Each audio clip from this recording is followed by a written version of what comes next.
ኢትዮጵያ ውስጥ ሰላም የለም፣ ሰላም መቅደም አለበት፣ መሰራት አለበት የሚል በተለያየ መንገድ ኮንሰርን ተነስቷል። ትክክል ነው። ሰላም ለልማት መሰረት ነው፣ ያስፈልጋል። ግን በግልጽ መናገር የምፈልገው ነገር ዛሬ የኛ ምርጫ ምን እንደሆነ እዚህ ያላችሁ ሰዎች መገንዘብ አለባችሁ። ምርጫችን ምን እንደሆነ ካልገባችሁ መንገዳችን ለየቅል ነው የሚሆነው። ሁለት አርሶ አደሮች ነበሩ።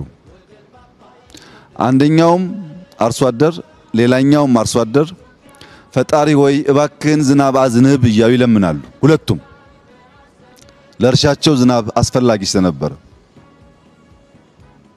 ነገር ግን አንደኛው እየለመነ ምናልባት ፈጣሪ ጸሎቴን ሰምቶ ያዘነበው እንደሆነ ብሎ ቦይ ይቀዳል፣ እየቆፈረ ይለምናል።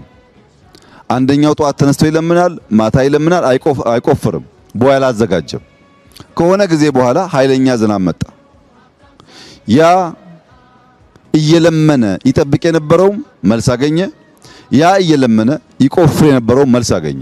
መልሱ ምንድነው? የመጀመሪያው አርሶ አደር ማሳውን በሙሉ ያ ኃይለኛ ዝናብ አጣጥቦ ወሰደበት። ለጸሎት ምላሽ አግኝቷል፣ ስላልተዘጋጀ ግን ተበልቷል። ይሄኛው ሁለተኛው እየጸለየ የቆፈረው ዝናቡ ሲመጣ የሚያስፈልገውን አስቀርቶ የማያስፈልገውን አደጋ ሊያስከትል የሚችለው ኃይል ደግሞ በዚያ ቦይ ውስጥ አለፈ፣ ሰርቫይቭ አደረገ። የኛ ምርጫ እንደሱ ነው። ሰላም እንዲመጣ እንለምናለን፣ ሰላም እንዲመጣ እንሰራለን። ሰላም እስኪመጣ ግን አንቀመጥም፣ እናለማለን። ምርጫችን እንደሱ ነው።